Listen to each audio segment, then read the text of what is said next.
ಪ್ರಥಮ ಪೂಜಿತ ಗಣಪತಿಯನ್ನ ರಾಷ್ಟ್ರವ್ಯಾಪಿ ಆರಾಧಿಸುವ ಗಣೇಶೋತ್ಸವ ಸಮೀಪಿಸುತ್ತಿದೆ. ಈಗಾಗಲೇ ನಾಡಿನಾದ್ಯಂತ ಗಣೇಶೋತ್ಸವ ಸಂಭ್ರಮ ಹೆಚ್ಚಾಗುತ್ತಿದೆ. ಗಣೇಶನ ಆರಾಧನೆಗೆ ವಿನಾಯಕನ ಮೂರ್ತಿಯನ್ನ ತಯಾರಿಸುವ ಕಾರ್ಯ ಈಗಾಗಲೇ ನಗರದಲ್ಲಿ ಆರಂಭಗೊಂಡಿದ್ದು, ಮಂಗಳೂರಿನಲ್ಲಿ ಕಳೆದ ಹಲವು ವರ್ಷಗಳಿಂದ ಮಹಿಳೆಯರೇ ಸೇರಿಕೊಂಡು ಗಣೇಶನ ಮೂರ್ತಿ ತಯಾರಿಕೆಯಲ್ಲಿ ತೊಡಗಿಸಿಕೊಂಡಿದ್ದಾರೆ. ಎಲ್ಲಿ ಅಂತೀರಾ? ಬನ್ನಿ ಈ ವರದಿ ನೋಡ್ಕೊಂಡು ಬರೋಣ. ಗಣೇಶ, ಲಂಬೋದರ, ವಿನಾಯಕ, ವಿಘ್ನೇಶ್ವರ, ಪಾರ್ವತಿ ಪುತ್ರ, ಗಣಪತಿ, ಮೂಷಿಕ ವಾಹನ ಹೀಗೆ ನಾನಾ ಹೆಸರುಗಳಿಂದ ಕರೆಯಲ್ಪಡುವ ಗಣೇಶೋತ್ಸವ ಸಂಭ್ರಮಕ್ಕೆ ನಾಡು ಸಿದ್ಧಗೊಳ್ಳುತ್ತಿದೆ. ಮೂರ್ತಿ ತಯಾರಕರು ಕೂಡ ಗಣೇಶನ ಮೂರ್ತಿ ತಯಾರಿಕೆಯಲ್ಲಿ ಬ್ಯುಸಿಯಾಗಿದ್ದಾರೆ. ಗಣೇಶ ವಿಗ್ರಹ ತಯಾರಿ ಹಿಂದೆ ನಾರಿ ಶಕ್ತಿಯೂ ಇದ್ದು, ಗಣೇಶನ ಮೂರ್ತಿ ತಯಾರಿಸುವ, ಬಣ್ಣ ಹಾಕುವ ನಾಜೂಕಿನ ಕೆಲಸದಲ್ಲಿ ಇವರು ಭಾಗಿಯಾಗಿದ್ದಾರೆ. ರಥಬೀದಿಯ ವಿನಾಯಕ ಶೇಟ್ ಅವರು ಕಳೆದ 38 ವರ್ಷಗಳಿಂದ ಗಣಪತಿ ವಿಗ್ರಹ ರಚನೆಯಲ್ಲಿ ತೊಡಗಿಸಿಕೊಂಡಿದ್ದಾರೆ. ಹಬ್ಬ ಮುಗಿಯುವವರೆಗೂ ಇವರು ವೃತ್ತದಲ್ಲಿದ್ದು ಕೆಲಸವನ್ನ ಪೂರ್ಣಗೊಳಿಸುತ್ತಾರೆ. 6 ಮಂದಿ ಮಹಿಳೆಯರು ಇವರ ಪೇಂಟಿಂಗ್ನಲ್ಲಿ ಕೈ ಜೋಡಿಸಿದ್ರೆ, ಇನ್ನೂ ಕೆಲವರು ವಿಗ್ರಹ ರಚನೆಯಲ್ಲಿ ತಮ್ಮ ಕೈ ಚಳಕವನ್ನ ತೋರಿಸುತ್ತಿದ್ದಾರೆ. ಸುಮಾರು 350ಕ್ಕೂ ಅಧಿಕ ಗಣಪತಿಯನ್ನು ರಚಿಸುತ್ತೇವೆ. 18 ಸಾರ್ವಜನಿಕ ಗಣಪತಿಯನ್ನ ಮಾಡ್ತೇವೆ. ಅಸೈಗೋಳಿ, ಕಾವೂರು ಹೀಗೆ ವಿವಿಧ ಕಡೆ ಗಣಪತಿಯನ್ನ ಇಡಲು ಇಲ್ಲಿಂದ ಕೊಂಡು ಹೋಗುತ್ತಾರೆ. ಪ್ರಾಕೃತಿಕವಾಗಿ ಪೂಜಿಸಲ್ಪಡುವ ಮಣ್ಣಿನಿಂದಲೇ ತಯಾರಿಸಲ್ಪಟ್ಟ ಗಣಪತಿಯ ವಿಗ್ರಹವನ್ನ ಮಾಡ್ತೇವೆ. ನಮಗೆ ಕೃತಕ ಬಣ್ಣದ ಅವಶ್ಯಕತೆ ಬರೋದಿಲ್ಲ ಅಂತಾರೆ ರಥಬೀದಿಯಲ್ಲಿ ವಿಗ್ರಹ ತಯಾರಿಕೆಯಲ್ಲಿ ತೊಡಗಿಸಿಕೊಂಡಿರುವ ವಿನಾಯಕ ಶೇಟ್ ಅವರು. ಈ ನಮ್ಮ ಸಂಸ್ಥೆಯಲ್ಲಿ ಸುಮಾರು ಒಂದು 300-350 ಗಣಪತಿಯನ್ನು ನಾವು ರಚಿಸ್ತಾ ಇದ್ದೇವೆ. ಹಾಗೆ ಸಾರ್ವಜನಿಕ ಗಣಪತಿ ಒಂದು 18 ಸಾರ್ವಜನಿಕ ಗಣಪತಿಯನ್ನು ರಚಿಸ್ತಾ ಇದ್ದೇವೆ. ಫಾರಂ ಮಾಲು, ಬಿಗ್ ಬಜಾರ್ ಮತ್ತು AG ಶೆಟ್ಟಿ ಹಾಸ್ಪಿಟಲ್, ಹಾಗೆ ನಮ್ಮ ಕಾವೂರು ಶಾಂತಿನಗರದಲ್ಲಿ ಮತ್ತು ಅಸೈಗೋಳಿ ಸುಮಾರು ಜಾಗದಲ್ಲಿ ನಮ್ಮ ಸಾರ್ವಜನಿಕ ಗಣಪತಿಗೂ ಇಲ್ಲಿಂದಲೇ ಹೊರಡ್ತದೆ. ಈ ವರ್ಷ ವಿಶೇಷ ಅಂತ ಹೇಳಿದರೆ ಎಲ್ಲರೂ ಪ್ರಾಕೃತಿಕವಾಗಿ ಪೂಜಿಸಲ್ಪಡುವಂಥ ಮಣ್ಣಿನಿಂದಲೇ ತಯಾರಿಸಲ್ಪಟ್ಟಂಥ ಗಣಪತಿಯನ್ನೇ ಕೇಳ್ಕೊಳ್ತಾ ಇದ್ದಾರೆ. ನನ್ನ ಮಗ ಆದಿತ್ಯ ಶೇಟ್ ಈ ಬಾರಿ ಉರುವ ದೇವಸ್ಥಾನದ ಎದುರುಗಡೆ ಹಿಂದೂ ಸೇವಾ ಸಮಿತಿಯ ಗಣಪತಿಯನ್ನು ಬೃಹದಾಕಾರದ ಗಣಪತಿಯನ್ನು ರಚಿಸಿದ್ದಾರೆ, 7 ಫೀಟ್ ಹೈಟ್ನಲ್ಲಿ. ಹಾಗೆ ನಮ್ಮ ಸ್ಟಾಫ್ ಎಲ್ಲ ಸಿಬ್ಬಂದಿಗಳು ಹೆಚ್ಚಿನಾಗಿ ಹುಡುಗಿಯರೇ ರಚಿಸಲು ತುಂಬ ಉತ್ಸುಕವಾಗಿ ಕೆಲಸ ಮಾಡಿದ್ದಾರೆ. ಈ ಕಲೆಯನ್ನ ಹೆಚ್ಚಾಗಿ ಪುರುಷರೇ ಮಾಡುತ್ತಿದ್ದು, ಇತ್ತೀಚೆಗೆ ಮಹಿಳೆಯರು ಕೂಡ ಶ್ರದ್ಧೆಯಿಂದ ಮಾಡ್ತಾ ಇದ್ದಾರೆ. ಸುಮಾರು 6 ಮಂದಿ ಮಹಿಳೆಯರು ಕೂಡ ನಮ್ಮ ಜೊತೆ ಆಸಕ್ತಿಯಿಂದ ವಿಗ್ರಹ ರಚನೆಯಲ್ಲಿ ಭಾಗಿಯಾಗಿದ್ದಾರೆ. ಅಕ್ಷತಾ, ಚೈತ್ರ, ರಶ್ಮಿ, ವಿಜಯಶ್ರೀ, ಸುಪ್ರೀತಾ ಹೀಗೆ ಇವರೆಲ್ಲರೂ ನಮ್ಮ ಜೊತೆ ಕೆಲಸವನ್ನ ಮಾಡ್ತಾ ಇದ್ದಾರೆ ಎನ್ನುತ್ತಾರೆ ಶ್ರೀಮತಿ ವಿಜಯಶ್ರೀ ಶೇಟ್.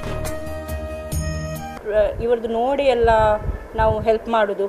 ಇವರೇ ಎಲ್ಲ ಗಣಪತಿ ಮಾಡ್ತಾರೆ. ನಾವು ಸ್ವಲ್ಪ ಕ್ಲೀನಿಂಗ್ ಮತ್ತು ಪೇಂಟಿಂಗ್, ಇಲಿ, ಪಾಶಾಂಕುಶ ಅದೆಲ್ಲ ನಾವು ಮಾಡ್ತೇವೆ, ಹೆಲ್ಪ್ ಮಾಡ್ತೇವೆ. ಮತ್ತು ಇಲ್ಲಿ ಎಲ್ಲ ಮೀನ್ಸ್ ನಮ್ಮದು ಬ್ಯಾನರ್ ಪ್ರಿಂಟಿಂಗ್. ಮತ್ತು ಒಂದು 3 ಮಂತ್ಸಿಂದ ನಾವು ಇದರಲ್ಲೇ ಇರ್ತೇವೆ. ಚೌತಿದು ಇದು ಗಣಪತಿ ಮತ್ತು ಎಲ್ಲ ಬ್ಯಾನರ್ ಕಂಪ್ಲೀಟ್ ಆಫ್ ಮಾಡಿ ಇದರಲ್ಲೇ ನಾವು ಮೂರ್ತಿಗಳು ಮಾಡ್ತಾ ಇರ್ತೇವೆ. ಮತ್ತು ಹುಡುಗಿಯರೇ ಮಾಡೋದು ಎಲ್ಲ ನಮ್ಮದು ಸ್ಟಾಫೇ ಹುಡುಗಿಯರು ಇರೋದು. ಹೌದು. ಮತ್ತು ಈಗ ಹುಡುಗರಿಗೆ 2 ಹೊಸತು ತಗೊಳ್ಳಿದ್ದೇವೆ. ಆ್ಯಕ್ಚುಲಿ ನಾವು ಎಲ್ಲ ಇದು ನಮ್ಮದು ಸಂಸ್ಥೆನೇ ಹುಡುಗಿಯರದ್ದು ಅಂತ ಹೇಳ್ಬೋದು. ಮೀನ್ಸ್ ಔಟ್ಸೈಡಲ್ಲಿ ಡೆಲ್ಲಿ ಇಲ್ಲಿಂದ ಟ್ರಾನ್ಸ್ಫರ್ ಆಗಿ ಎಲ್ಲ ಬಂದಿರ್ತಾರೆ. ಅವರು ಇಲ್ಲಿ ಎಲ್ಲ ತಗೊಂಡು ಎಲ್ಲ ಮನೆಯಲ್ಲಿರ್ತಾರೆ. ಮತ್ತು ಇಲ್ಲಿಂದ ಕೊಂಚಾಡಿ ಮತ್ತು ಬಾಂಬೆ ಎಲ್ಲ ಹೋಗ್ತದೆ, ಸಣ್ಣ ಸಣ್ಣದ್ದು ತಗೊಂಡು ಹೋಗ್ತಾರೆ ಅವರು. ಎಲ್ಲ ರೀತಿಯಲ್ಲಿ ಎಲ್ಲ ನಮೂನೆದು ಎಲ್ಲ ಕ್ಲೀನಿಂಗ್ ಇರಲಿ ಇಲ್ಲಿದು, ಮತ್ತು ಗಣಪತಿ ಪೇಂಟಿಂಗ್ ಮೂರ್ತಿ ಮಾಡಲಿಕ್ಕೆಲ್ಲ ಫಸ್ಟ್ ಸ್ಟಾರ್ಟಿಂಗಿಂದ ಮುಗಿಯೋ ತನಕ ಇಲ್ಲೇ ಇರ್ತಾರೆ ಅವರು. ಇತ್ತೀಚಿನ ದಿನಗಳಲ್ಲಿ ಮೂರ್ತಿ ರಚನೆಗೆ ಬೇಕಾದ ಉತ್ತಮ ಗುಣಮಟ್ಟದ ಆವೆ ಮಣ್ಣು ಸಿಗ್ತಾ ಇಲ್ಲ. ಮಂಗಳೂರಿನಲ್ಲಿ ಹಂಚಿನ ಕಾರ್ಖಾನೆ ಬಂದಾದ ಬಳಿಕ ಮಣ್ಣು ಸಿಗುತ್ತಿಲ್ಲ. ಹೀಗಾಗಿ ಮಂಗಳೂರಿನಲ್ಲಿ ಟೈಲ್ಸ್ ಫ್ಯಾಕ್ಟರಿಯನ್ನ ಆರಂಭಿಸಬೇಕಾಗಿದೆ. ಸದ್ಯ ನಾವು ಕುಂದಾಪುರದಿಂದ ಮಣ್ಣನ್ನ ತರಿಸ್ತೇವೆ. ಇದು ದುಬಾರಿ ಕೂಡ ಆಗುತ್ತದೆ. ಅಲ್ಲದೆ ನಾವು ಪ್ರಕೃತಿದತ್ತವಾದ ಬಣ್ಣವನ್ನ ಹಾಕಿ ಮಣ್ಣಿನಿಂದಲೇ ಮಾಡ್ತೇವೆ. ಜೊತೆಗೆ ಪ್ಲಾಸ್ಟರ್ ಆಫ್ ಪ್ಯಾರಿಸ್ನಲ್ಲಿ ಮಾಡಿ ಕೆಲವರು ಮಾರಾಟವನ್ನು ಮಾಡ್ತಾರೆ. ಇದು ಸರಿಯಲ್ಲ. ಇದರಿಂದ ಪರಿಸರಕ್ಕೂ ಹಾನಿ ಇದೆ. ಅರ್ಚಕರು ಕೂಡ ಪರಿಸರ ಪ್ರೇಮಿ ಗಣಪತಿಗೆ ಆದ್ಯತೆಯನ್ನ ನೀಡಬೇಕು ಎನ್ನುತ್ತಾರೆ ಅವರು.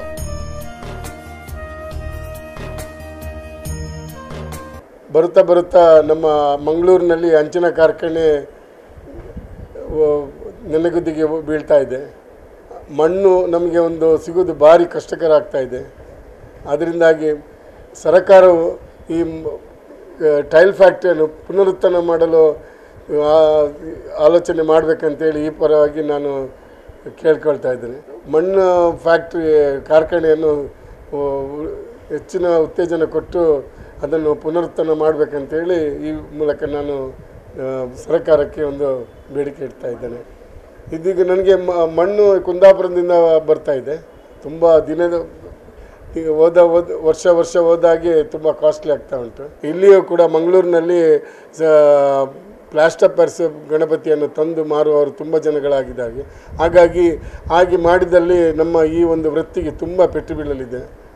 ನಮಗೆ ತುಂಬ ಕಷ್ಟ ಆಗ್ತದೆ. ಯಾಕೆಂದರೆ ಅದು ಕಡಿಮೆ ಬೆಲೆಯಲ್ಲಿ ಪ್ರಾಕೃತಿಕವಾಗಿ ತುಂಬ ನಷ್ಟವನ್ನು ಉಂಟು ಮಾಡ್ತದೆ. ಅದು ಕರಗುವುದಿಲ್ಲ. ಎಷ್ಟೋ ವರ್ಷ ಹೋದರೂ ಕೂಡ ಪ್ಲಾಸ್ಟರ್ ಪ್ಯಾರಿಸ್ ಕರಗುವುದಿಲ್ಲ ನೀರಿಗೆ. ಮೂಲವಾಗಿ ಗಣಪತಿ ಪೂಜೆ ವಿಸರ್ಜನೆಯ ಅರ್ಥ ಅಂತ ಹೇಳಿದರೆ ಅದು ಕರಗಬೇಕು, ವಿಸರ್ಜಿಸಬೇಕು, ಅದು ಪಂಚಭೂತ ಲೀನ ಆಗಬೇಕು ಅಂತೇಳಿ ಆ ಉದ್ದೇಶದಲ್ಲಿ ಶಾಸ್ತ್ರಪೂರ್ಣವಾಗಿ ಕೆಲಸ ಮಾಡಬೇಕಾದ್ರೆ ಮಣ್ಣಿನಿಂದಲೇ ತಯಾರಿಸಿದ ಗಣಪತಿಯನ್ನು ರಚಿಸಬೇಕಂತೇಳಿ ಶಾಸ್ತ್ರ ಇದೆ. ಒಟ್ಟಿನಲ್ಲಿ ನಾವೆಲ್ಲರೂ ಪರಿಸರ ಪ್ರಿಯ ಗಣಪತಿ ಮೂರ್ತಿಗೆ ಒತ್ತನ್ನು ನೀಡಬೇಕಾಗಿದೆ. ಮಹಿಳಾ ಮಣಿಯರೇ ಸೇರಿಕೊಂಡು ಮೂರ್ತಿ ರಚನೆ ಮಾಡುವ ಮೂಲಕ ಇತರರಿಗೆ ಕೂಡ ಮಾದರಿಯಾಗಿರೋದು ಶ್ಲಾಘನೀಯ. ಲಕ್ಷ್ಮಣ್ ರವೀಶ್ ಮಣಿಲ ಜೊತೆ ನಮ್ಮ ಕುಲ ನ್ಯೂಸ್ 24x7.